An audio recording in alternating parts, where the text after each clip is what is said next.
Hi everyone, this is Jim and welcome back to my YouTube channel. At ito na nga, si Miss Barbie Fortesa ay nag-tennis today, practice tennis pa rin, grabe. Pinaghahandaan yung laban nila ni David. At yan na nga, grabe.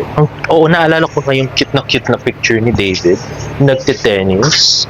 At yan na nga, si Miss Barbie Fortesa, napakaseryoso sa kanyang pagte-tennis or badminton. Napaka-pretty si Barbie.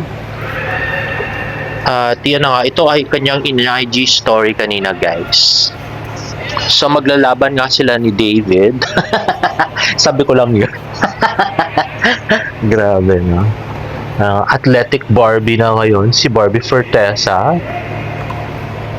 Hindi na siya dating Barbie-Barbihan na, kaya athletic Barbie.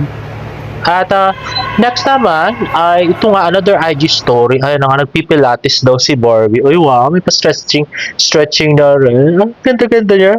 Parang na ano siya. Ang cute-cute niyan. Mother yan. Pakaganda. At next naman ay IG story nga ni David Licauco. Kasabay daw to ng badminton practice ni Miss Barbie Fortesa. Ayan nga. Sabay nga daw sila nag-post ng kanilang story. At ito nga post ni Gautaw-Utaw. He posted a photo of a basketball court earlier but deleted it after. It's a basketball court inside a university in Melbourne. Ang taas ng bakasyon mo, Ginoo, balik ka na, na-miss ka na ni BBM, LOL. Oo nga, bakit kaya dinilit ni David? Dahil nagkasabay sila, ganun. Charat.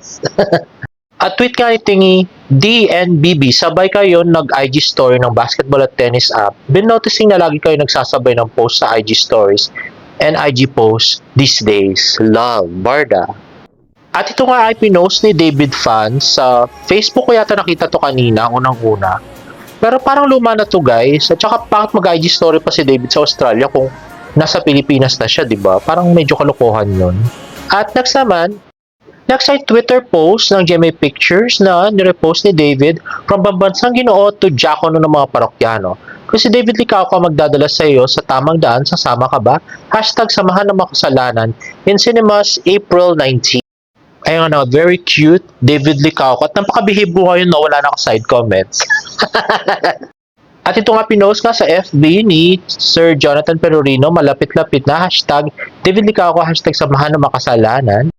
At next naman ay Instagram story ni David Licauco, Coffee Architect and Sobra Cafe. Let's watch this.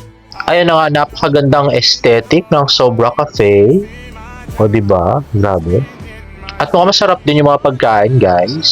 Ayan, may pasta at manok at yung kanilang beef tapa. At yun na nga. Sobra Cafe, Opus Mall. At next ay more videos of the beautiful Miss Ivana Alawi and the cute Miss Barbie Fortesa. Let's watch this.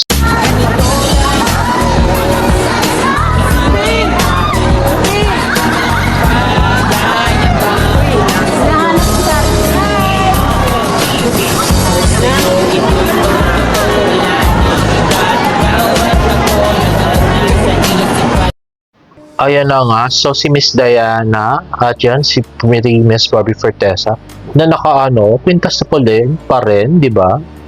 At in fairness, wala si si Nay Fatima dito, no? So hindi siya kasama at hindi rin kasama si Janra. So si si Diana lang talaga yung kasama. At ang team nga ni Miss Ivana Alawi na parang bumili sila ng food, gano'n, doon sa Kapampangan, cuisine. At yan na nga. So, papaalis na sila. At ayan, sa Dampa daw, Farmers Cubao.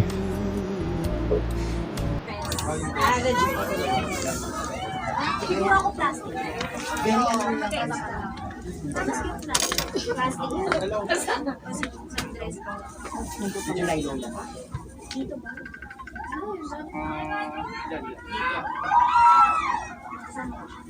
Dalawa ba? Sige, tag-isa. Tapos insert. Parang smile lang. Ayan.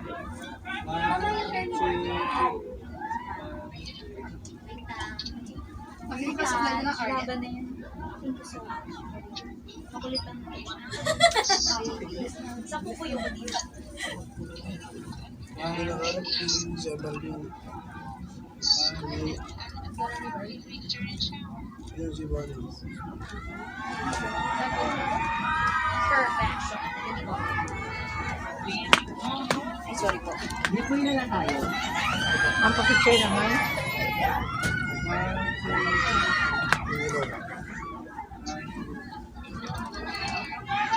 Ay. Ay.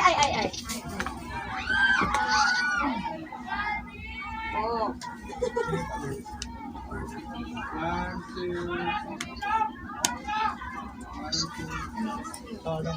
Ay, oh. Ha?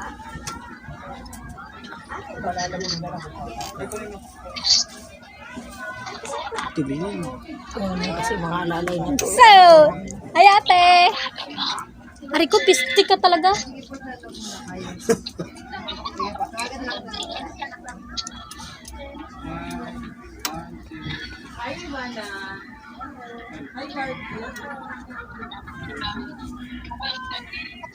Tapos dalawa na.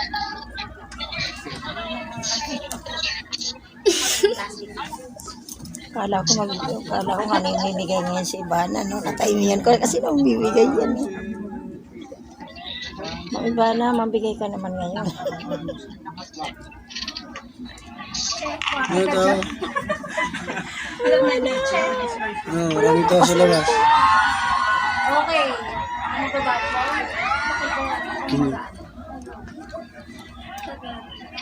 Okay, so dahil sa kami yung tao, pagkakabilan sila nila. Kung magbabodyguard. Ha? Paano? Okay. Sabayan na lang natin. Ang tanong, saan ba muna ako? Paglabas na. Dito tayo. Kasi ba 300 ba? Tapanan na natin yun. Ipagtitip na natin, di ba? Yan, bagoong lang talaga mo. Ilan kayong artista dyan? Maraming to. Vocabulary mo tayo. 1, 2, 3.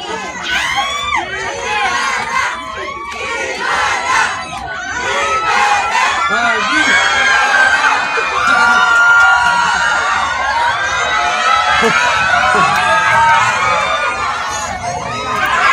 Labas na.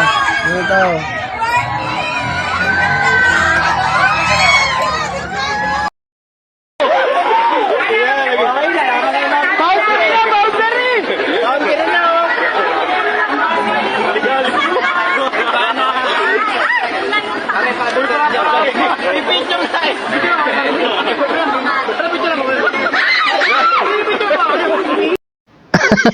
Loka-loka talaga si Barang.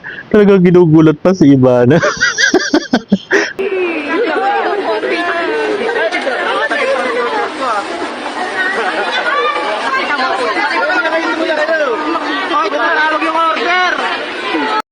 At next naman ay Instagram ni Tita Ida. Nasa Brick Lane, Melbourne sila at 21 degrees Celsius daw kanya umaga.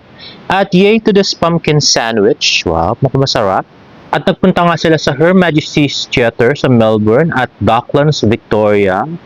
At ito, IG story ni David. Hindi ko alam kung saan. So, ibig sabihin nasa Australia pa si David, no? So, luma na siguro yung picture na isa o yung video. Ito, no? Palagay ko luma na to, guys. At next. At guys, available na pala sa Grab ang Kuya Korea Delivery. Ay, napa-deliver kami kanina. Courtesy of Ma'am Mirna. Thank you, Ma'am Mirna. Ayan na nga, merong bulgogi, japchae, merong fries, at yun na 1-4 nga ako. Yun, si Ma'am Mirna. Ano nga yung kanilang drinks. At yung akin, bumili ako ng pork samgyup with a Korean kimchi rice at saka yung egg and onions. At next nga guys, ito na nga yung ating Barda Chismis for tonight. Okay. So, naalala nyo ba yung careless interview ni David nung GLU MediaCon, di ba? Na-corner siya. O di ba sabi niya noon, gusto niya makapartner si Miss Catherine Bernardo at yung movie sa Star Cinema. Actually guys, medyo naggalit nun sila Barbie. Medyo nagtampo. Actually, nagalit. Huwag natin itago. Nagalit talaga. Medyo nagtampo nga kay David. Ngayon daw, lahat daw ng text yata, tsaka calls ni David, tsaka messages, parang in-ignore daw ni Barbie yung mga na yun, panahon na yun. Tapos, magpo-promote daw ng GLU, dapat si Derek Monasterio sa AOS. Kaya lang, nagpumilit si David na mag-promote din siya. Dahil nga nandun si Barbie, para makapag-usap sila. So, yun na nga, dahil nga hindi, di ba nga nakita nyo naman, no?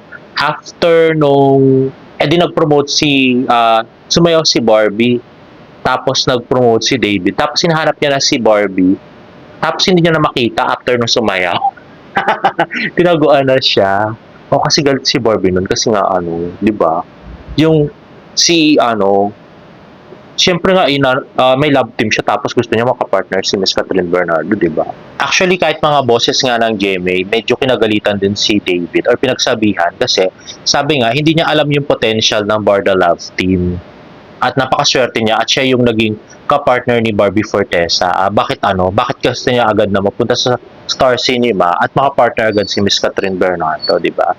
So, after nga nung prod ni Barbie at hindi na siya nakita ni David habang nagpo-promote ng GLU, pumunta nga sa backstage daw si David Licauco. Tapos daw, pupuntahan sana yung dressing room ni Miss Barbie Fortesa, kakausapin, yung papaliwanag. Pero hindi daw siya pinapasok. Nilaki na yata yung pinto para hindi makapasok. Tapos kinakatok-katok ni David na ganun yung dressing room ni Miss Barbie Fortesa. Tapos daw, bigla daw lumapit si Miss Julian at saka si Miss Rita Daniela. Sabi daw nila, ba't nandito ka? Hindi naman to ASAP. Dapat doon ka sa ASAP sa Catherine Bernardo mo. AOS to, hindi to ASAP, sabi daw ni Julian, tsaka ni Miss Rita Daniela. Tapos daw, ang ginawa daw, si Raver naman daw, lumapit din, at tsaka hinakbayan si David, at sabi niya, pre, wag muna, parang ayaw ka pang kausapin, saka mo na siya kausapin. Sabi niya ganun. So yun na nga, umalis na luhaan si David, at hindi niya nga nakausap si Barbie. At medyo matagal nga ini-ignore ni Barbie yung mga messages niya at saka mga calls. So yun, medyo may gap, nagkaroon ng gap after nung GLU Careless interview. Yun lang. At may part 2 to bukas, guys. Abangan nyo kung ano yung mga nangyaring susunod. Di ba? Grabe. Anyway, guys, if you like this video, please give it a thumbs up and please subscribe to my YouTube channel for more Barda updates in my next vlog. Bye!